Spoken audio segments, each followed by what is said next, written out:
ማንቸስተር ዩናይትድ ከቸልሲ መንጋጋ ላይ ተጫዋች ሊነጥቅ ነው። ዳኒ ዌልቤክ ወደ ማንቸስተር ዩናይትድ ሊመጣ እንደሆነ ዘ አትሌቲክ ዘግቧል። ከዚህ በተጨማሪ ጆሹዋ ዝርኪዚ ወደ አሮጊቷ ሊያመራ እንደሆነ ተዘግቧል።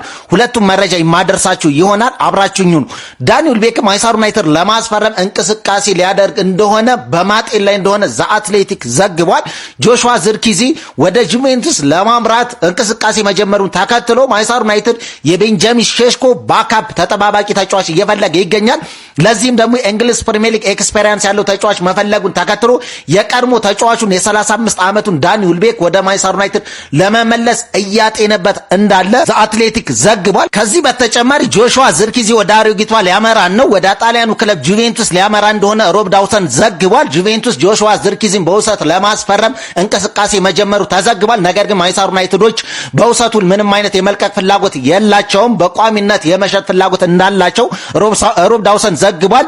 ነገር ግን ጁቬንቱስ በውሰት ወስዶ በግዴታ ወደ ቋሚነት የመቀየር አንቀጽ ያለው የውሰቱን የማካተት ፍላጎት አለው። ይሄን ነገር ግን ዩናይትዶች እያጤኑበት እንዳለ ሮብ ዳውሰን ዘግቧል። እናንተ በዚህ ጉዳይ ላይ ምን አይነት ሐሳብ አላችሁ? ሐሳብ አስተያየታችሁን ኮሜንት ላይ አካፍሉ። ኦኬ ጋይስ፣ ከጥቂት ደቂቃዎች በፊት ስካይ ስፖርት እንግዲህ ቪኒን በተመለከተ አዲስ መረጃ አውጥቷል። ቪኒሺየስ ወደ አርሰናልም ሆነ ወደ ሌላ ማንኛውም ክለብ አይሄድም፣ በሪያል ማድሪድ ይቆያል የሚሉ መረጃዎችን ይዞ ወጥቷል። ትላልቆቹ የዝውውር ኤክስፐርቶች ዜናውን እስኪያረጋግጡት መጠበቅ አለብን። ነገር ግን ይህን ዝውውር በተመለከተ የሚሰማኝን ከትናንት ወዲያ ቪዲዮ ሰርቼ ነበረ፣ ገብታችሁ ማየት ትችላላችሁ ጋይስ። ቪዲዮን ኮፒ ሊንክ አድርጉት። ቪኒሺየስን በተመለከተ ያለው መረጃ ምንድነው? ቪኒሺየስ ከሪያል ማድሪድ ጋር አልተስማማም ነው እንጂ ሪያል ማድሪድ ይለቀዋል የሚል መረጃ አልነበረም።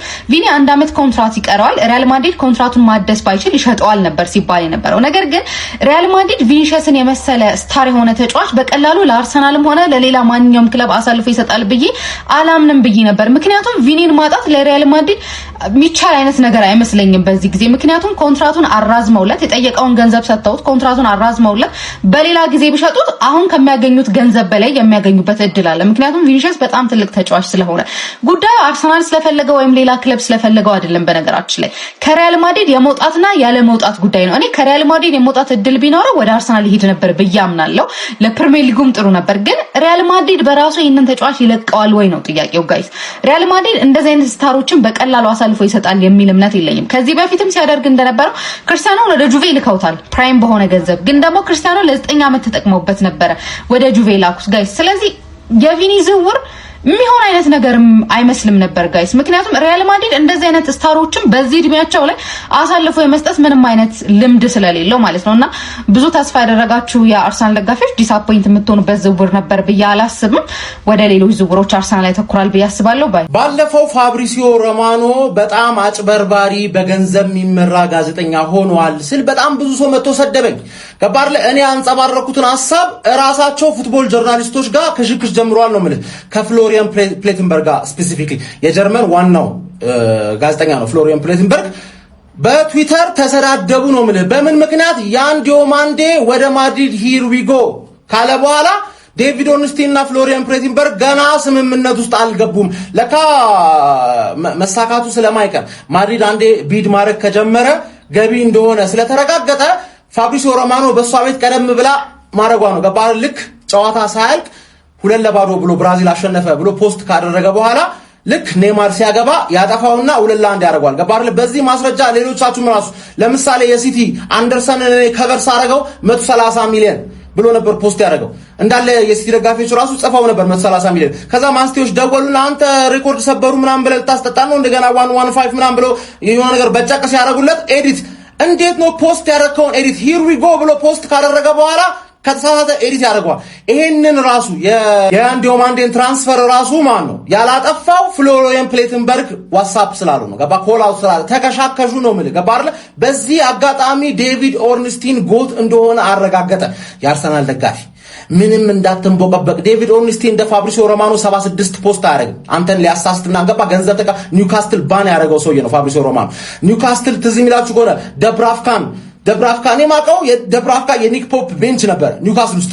ግን ከኒውካስል ጋር ቢፍ ስላለውና እነሱ ባን ስላደረጉት የቀድሞ የማንቸስተር ዩናይትድና የበርንሌ በረኛ ደብራፍካ ወረቶናም ፈረመ ብሎ ነው የጻፈው። ገባ አይደል? ይሄ ሰውዬ ጊዜው እያበቃ ነው ማለት እኔ ኮዝች ጋር ስንቀው ማን ነው? በስራው ነው። ገባለ ሳከብር ደግሞ በስራ ነው። እኔ እበልጣለሁ ምናምን እኮ ኢትዮጵያ ውስጥ ነው ያለው አባቴ። ለምን 50 ሚሊዮን ፎሎወር አይኖረውም? ተረዳኝ አይደለ? ጎቱ ዴቪድ ኦርንስቲን ነው። ስለ ቪኒሺየስ ጁኒየርም ዴቪድ ኦርንስቲን እኔ የዛሬ 2 ወር ያልኩህን ነው የደገመው። አርሰናል እያየነው ምናምን ነገር በሁሉም ሳይድ ምናምን አፕሩቭ ተደርጓል። ይሄ ስለ አርሰናል አይደለ? አሁን እኛ የምንጠብቀው የዛኔ 2 ወር እንደነገርኩ ቪኒ አያድስ ብቻ ገባር። ስለዛ ከዴቪድ ኦርንስቲን ቪኒ ያድሳል ወይም አያድስም ሚል መረጃ ጠብቅ። አያድስም ከተባለ ከዴቪድ ኦርንስቲን ዲልዳን እና ከጎስት ደግሞ ኃይለኛ መላጥ ትጠብቃለህ ማለት ነው ስለምናመጣው። ካላደሰ እመነኝ ነው ምልህ መድፈኛው ገባር። ሙሉ ኦራዬን አስይዝልሃለሁ። ካላደሰ አርሰናል ያመጣዋል። የቼልሲና የተጫዋች ግዢያቸው ነገር አሁንም የእግር ኳስ ቤተሰቡን ማወዛገብ እንደቀጠለ ነው። ቼልሲዎች 2 ሲኒየር ተጫዋቾችን ለማስፈረም ተፍ እያሉ ይገኛሉ። ጆርዳን ሄንደርሰን እና ዳኒ ዌልቤክን። ጆርዳን ሄንደርሰን 36 ዓመቱ ነው። ዳኒ ዌልቤክ ደግሞ 35። ሁለቱም ኤክስፒሪየንስ ተጫዋቾች ናቸው፣ ሲኒየሮች፣ ፕሪሚየር ሊጉን ጠንቅቀው የሚያውቁ። ጆርዳን ሄንደርሰን ረጅም ዓመታት ሊቨርፑልን አገልግሏል።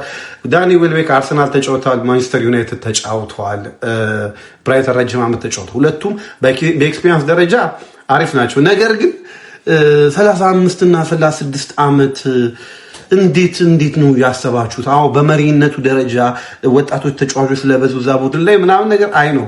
ነገር ግን 2 ተጫዋች 35 እና 36 2 እድራት መሰላችሁት እኮ እድራት መሰላችሁት። የድል ሊቀመንበርና ምክትል ሊቀመንበር ቼልሲ እኔ በቼልሲ ዝውውር እንደምዝናና በምንም አልዝናናም አባቴ። ነገር ግን በኤክስፒሪየንስ ደረጃ ይጠቅማሉ ብዬ አስባለሁ። ቀልዱ ነው ደብናርገውና ለተጫዋቾቹ ለቡድኑ መነሳሳት ወይም ለኤክስፒሪየንስ ወይም ለመሪነት ይጠቅማሉ ብዬ አስባለሁ። ነገር ግን ሬጉላር ተጫዋቾች ናቸው 90 ደቂቃ 70 ደቂቃ ነው የሚጫወቱ አይመስለኝም። ነገር ግን እየተቀየሩ እየገቡ ወጣቶቹ ተጫዋቾች ያላምዳሉ ብዬ አስባለሁ። ግን ያው ይመቻቸው።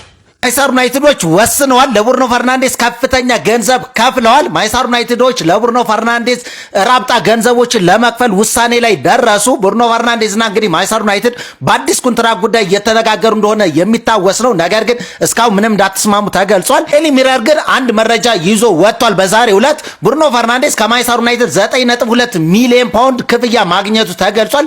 የኢሜጅ ራይት ክፍያ ነው ይህ ክፍያ የተከፈለው ለቡርኖ ፈርናንዴስ። ይህ ክፍያ ግን ገና ነበር ጊዜው አስቀድሞ ውሉ ላይ ከነበረው ጊዜ አስቀድመው የዩናይትድ ሰዎች ለቡርኖ ፈርናንዴስ እንደከፈል ተገልጿል። ይሄንንም ያደረጉት ቡርኖ ፈርናንዴስ በቀጣይ በማንቸስተር ዩናይትድ አዲስ ኮንትራት እንዲፈርም በማግባባት እንደሆነ ይህ ክፍያ የተፈጸመው ተገልጿል። ማንቸስተር ዩናይትዶች አዲስ ኮንትራት ቡርኖ ፈርናንዴስ የሚፈርም ከሆነ ዩናይትዶች የክለቡ ከፍተኛ ተከፋይ እንደሚያደርጉት ነው የተገለጸው። አሁን ላይ ከረንትሊ ባለው በሳምንት ከፍተኛ ገንዘብ የሚያገኘው ማርከስ ራሽፎርድ ሲሆን 325,000 ፓውንድ ያገኛል። ቡርኖ ፈርናንዴስ ግን ከዚህ በላይ ሊከፈለው እንደሚችል ነው የተገለጸው። ሳምንታዊ እንግዲህ ራብጣ ገንዘብ ሊሆኑ እንደሚችሉ ተገልጿል። ስለ ሉዊስ ሃል ብዙዎቻችን አላወራንም። ልጁ ከኒውካስትል ጋር ምንም አይነት የውል ማራዘሚያ አላደርግም ብሎ ለመውጣት ቆርጦ ወስኖ ቁጭ ያለ ነው። ማን ዩናይትድ ደግሞ በግራ ተከላካይ በኩል ያለበትን ክፍተት የምናውቀው ነው። በቦታው ላይ ሉክሻውና ሃሪ አማስ ብቻ ናቸው ያሉት። ስለዚህ አንድ ወሳኝ የሆነ ፕሪሚየር ሊግ ልምድ ያለው በቦታው ጥሩ ተተኪ ወይም ተቀያሪ ሊሆን የሚችል ልጅ ያስፈልጋል። ያ ማን ነው? ሉዊስ ሃል። ስለ ሉዊስ ሃል ግን ዩናይትድ ሙቭ እያደረገ አይደለም። ዩናይትድ ፕራይመሪ ታርጌቱ በአሁኑ ሰዓት የተከላካይ አማካይ ስፍራውን ማጠናከር ነው። ዋንስ የተከላካይ አማካይ ስፍራ መልስ ካገኘ በኋላ በእርግጠኝነት ዩናይትድ ሙቭ ከሚያደርግባቸው ቦታዎች አንዱ የግራ መስመር ተከላካይ ነው። ለዛም ፎር ሹር ሉዊስ ሃል ጥሩ ካንዲዴት ሆኖ ይቀርባል ብዬ አስባለሁ። ስለ ሉዊስ ሃል ስታት እንዲቴል ሌላ ጊዜ የምመለስበት ይሆናል።